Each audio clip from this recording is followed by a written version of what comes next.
That's great. So this part here is going to be very helpful for a lot of people.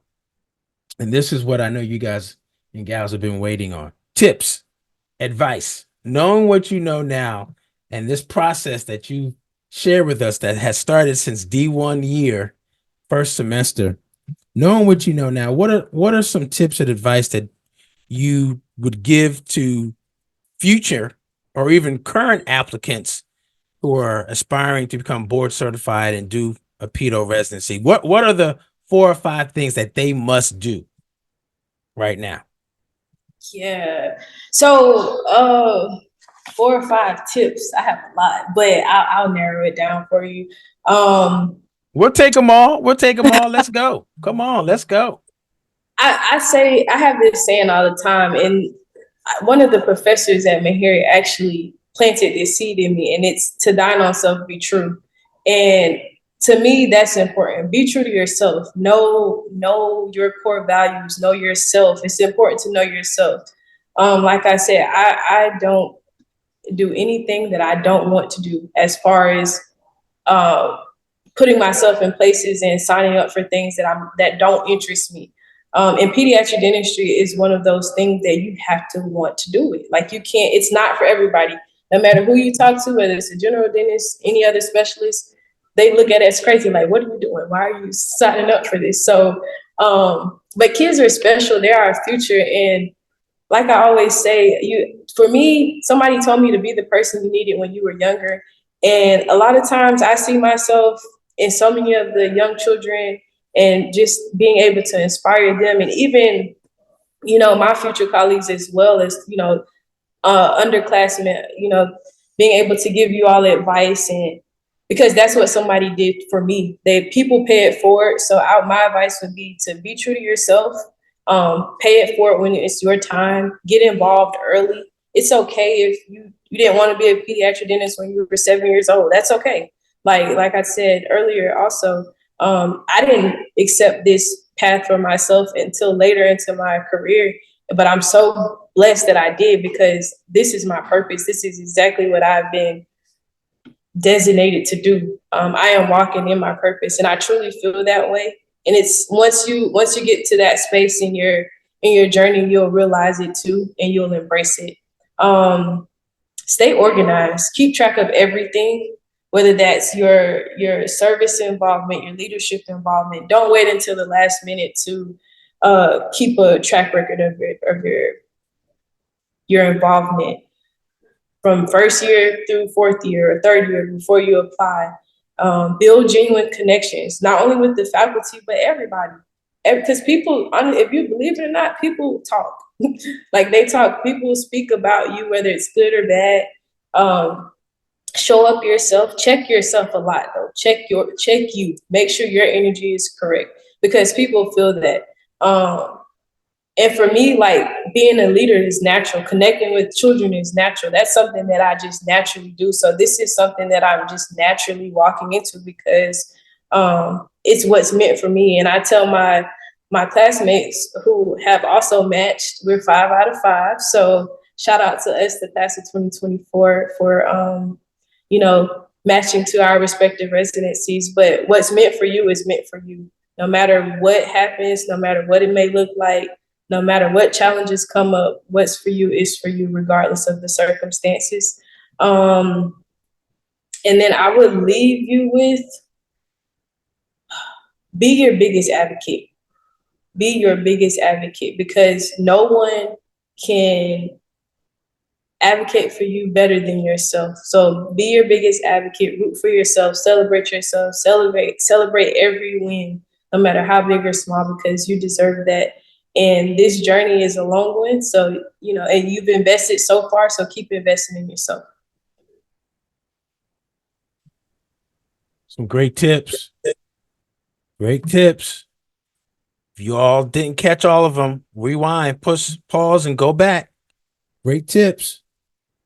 Coming from one of the Fantastic Five, and that's the nickname that I learned that they call themselves, because all 5 applied to pedo and all 5 got in, and they've been working together collectively over these last year to make sure that they all are able to fulfill their dream in becoming a board certified or pediatric dentist. And they're going to do that because all 5 of them matched, right? Yeah, that's something else too that I would add.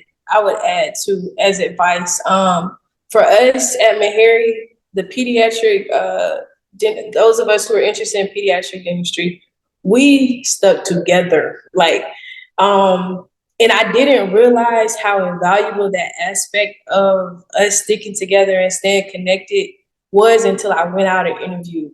I was on interviews with people who were classmates and they didn't know that they would be interviewing at the same places. And to me, that was, I know from the beginning, we made a promise to each other that wouldn't be the case, but to actually go out and interview at these different programs and actually see that happening, it doesn't look good. It doesn't look good because not only do the other candidates see it, but also the residents realize it. The faculty who are interviewing, they realize that too.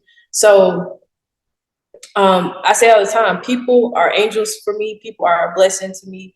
And my classmates who I matched with, Malik at UIC and all of the others, wherever we're going, we stuck together. We were very, open and transparent about our experiences. And I wouldn't have, made it successfully throughout that journey without them.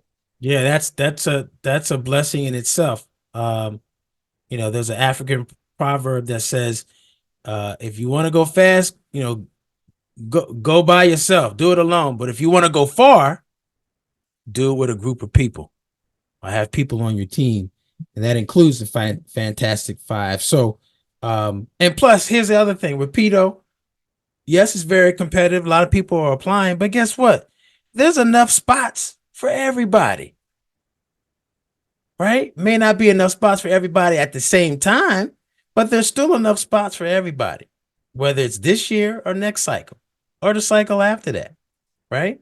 So being part of that classmate group or group of classmates that are supporting one another, uplifting each other, helping one another get to the finish line is key. Like you said, be your biggest advocate. Check yourself and your energy. Another one, which was build genuine connections with all people, faculty, everyone. Staying organized and documenting your activities as you progress through the D4, up to the D4 year. Getting involved early.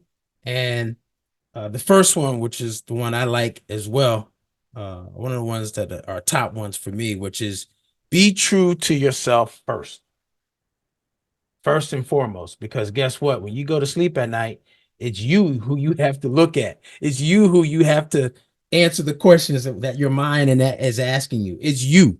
So you got to be true to yourself first and foremost, and not necessarily be caught up with wanting to be involved with what other people are doing. You got to stay centered in yourself and stay focused so that you can get this accomplishment, this goal, this task, this aspiration completed. And these 7 things have completed the tips and advice that you have shared, and it's awesome. Hey, this is Dr. Darwin, your new dentist coach. Hey, look, it's residency time. It's residency application time. And the biggest question that a lot of people have is, how do I prepare my application? So look, if you're struggling in getting your information together, your CV, your personal statement, or you're ready but not prepared for your interviews, reach out to me ASAP, right? Through my group, Dental Residency Headquarters, we can help you. We can help you get ready for this residency cycle so that you're able to do this. We want you to match into residency cycle this year, all right? But you got some work to do. If you need some help with that application, shoot me an email at newdentistcoach@gmail.com. newdentistcoach@gmail.com. And through our program called Get Into Dental Residency, we can help you. But you got to hurry up because residency application is right now. So shoot me an email right now. All right, let's get back to this episode.